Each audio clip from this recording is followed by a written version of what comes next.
Hello guys, my name is Emma and welcome back to my channel. If you are new here, hello. My channel is about lifestyle, college, productivity with a sprinkle of fitness. In today's video, I'm going to show you guys how to stay organized in college while taking 18 credits, having 2 jobs, and still be able to maintain a 4.0 GPA. I just really want to encourage people who are about to go into college or struggling where they're at or just need a couple more tips to advance themselves in college and just stay on top. In today's video, that's what we are going to do. If you guys enjoy what you're watching, please do not forget to subscribe because it lets the YouTube algorithm know that I exist and that people are enjoying my content. So like and comment, tell me what you are studying in college. Let's get straight into this video.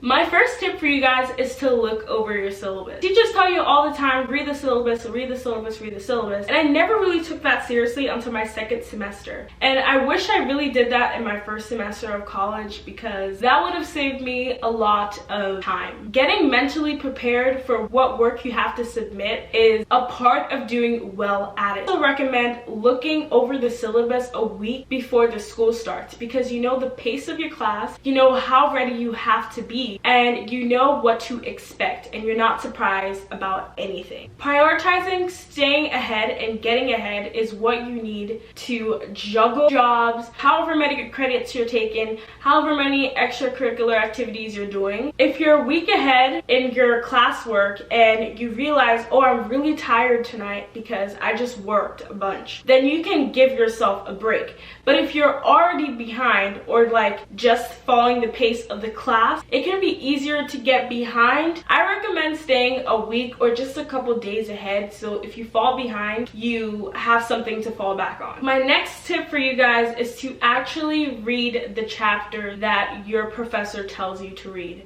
This is so underwhelming, yes, but when you do it, you will realize how easier the course is. I know some people in my science courses that aren't really reading, they're just going over the PowerPoints and it works against them.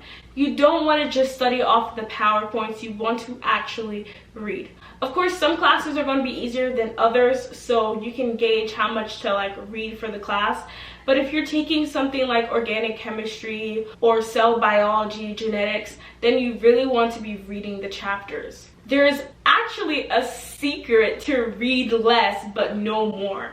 And that is to, first of all, read over the teacher's PowerPoint so you know what they're emphasizing in their lectures. And then go back to your book, then read those points that they emphasize. This is good if you don't have a lot of time, because if you're working 2 jobs while having 18 credits, you have a lot of things to focus on, okay?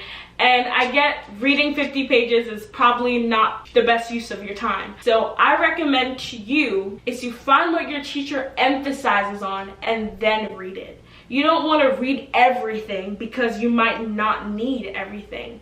Like if you're in a science class, there's so much content. It's so content dense. But you don't need to know all the content. You just need to know what your teacher is testing you on. The third tip I have for you guys is to stay connected in your classroom. People in your class are going to be able to remind you of deadlines. They can help you better understand information, and better yet, they can make you feel like you're not the only person suffering. You're not the only person going through it. So having people in your class that understand the struggle already and then can help you out are good friends to keep, are good company to keep. So keep that in mind in your first day of class.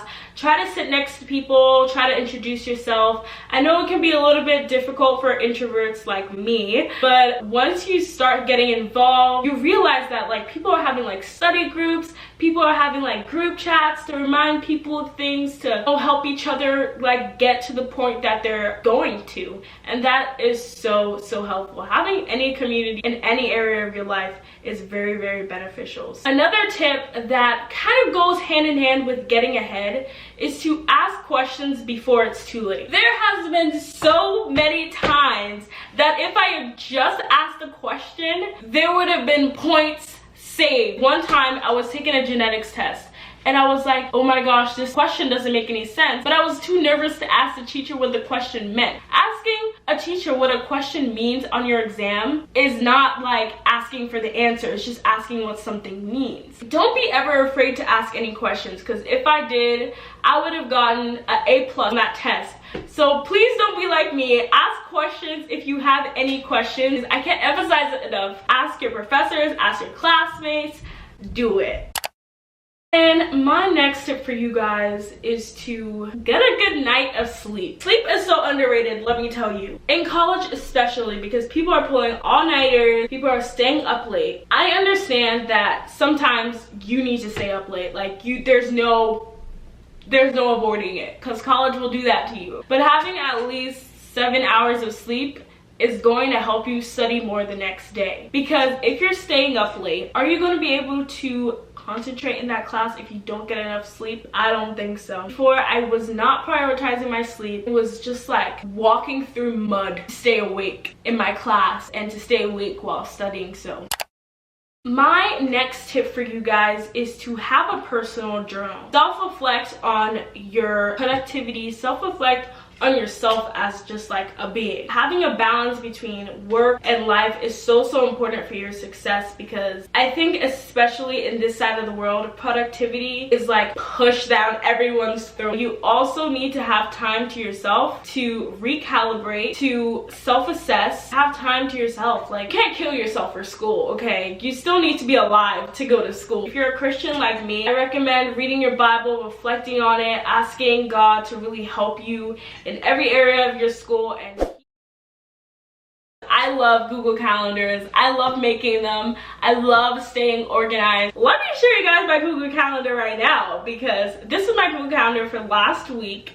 Some days I literally show what I'm doing every single second of the day, and other days I just write the work I need to do, editing for YouTube videos, things like that. But I'll show you guys how to make a Google Calendar, so let's get into it. So the first thing you'll see when you're on Google Calendar is just a blank calendar, and you can click anywhere on the screen to add something onto the calendar. For example, I'm going to add my class times for organic chemistry. And you're also able to change the colors to your preference and color code everything if you want. I also add my studying times onto my calendar. I'm just doing this to show you guys how you use Google Calendar. I'm probably not going to use this, but it's just for a demonstration. So for Tuesday, I'm just going to do the same thing, add in my class times and color code it. I also like to add in the times that I want to go to the gym, because that is really important, and I will forget to prioritize my health if I do not put it on my Google Calendar. Also, I add in when I'm going to film a YouTube video and edit a YouTube video. So that's basically how you make a Google Calendar. It's super easy, and anybody can do it. As I said, it's one of my favorite things I like to use to keep me organized. So as you can see, making a Google Calendar is so easy, and literally anybody can do it.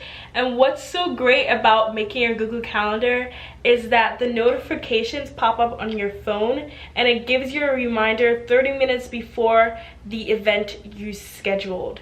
So I highly recommend getting a Google Calendar and using it. It really helped me stay organized this semester and make sure I do not miss any of the work that I have to do. So if that's the one thing you take out of this video, please let it be the Google Calendar.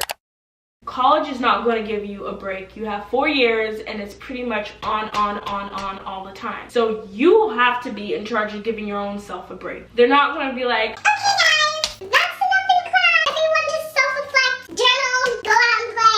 no, they're not going to do that for you. You have to do that for yourself. Self-care, okay? People have a night where they don't do any work and they just focus on themselves. Maybe watch a movie, maybe go out with friends. Whatever you do to unwind, to relax, let go, to just take a breath, you know? And I understand it's hard to find time, but honey, you need to make time, okay? You need to make time for yourself, not just for school.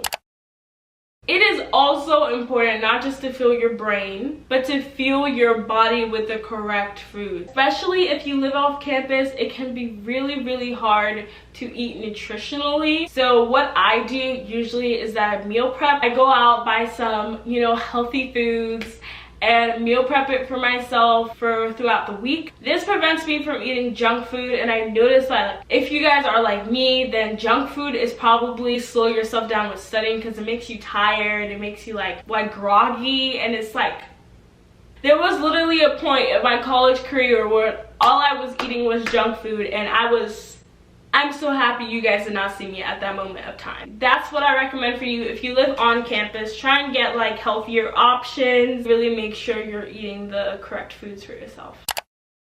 If you got a job, I worked as a TA and I worked in the science office. They were really flexible with my schedule. They knew I was a pre-med student. If you want to get a job in college and you kind of have a hefty degree, you really need to make sure people are going to be flexible with you. It is really, really important also to stay connected with your professors. When you stay connected with your professors, they get to know you, they get to know who you are, they get to know different parts of your life, and this is very, very important because your professors are who are going to be grading your work. But not only that, if you get to know your professors and they get to know you, you will probably have a better time in their class. And not only that, but understanding how your professor thinks, understanding what they want from their classes will really help you better succeed in your college career. And they're the people who get connections. Like, why wouldn't you want connections? So if you want to get an internship, chances are your professors know where to get internships in your profession. Chances are they can give you a recommendation letter. Chances are they're willing to help you if you get to know them.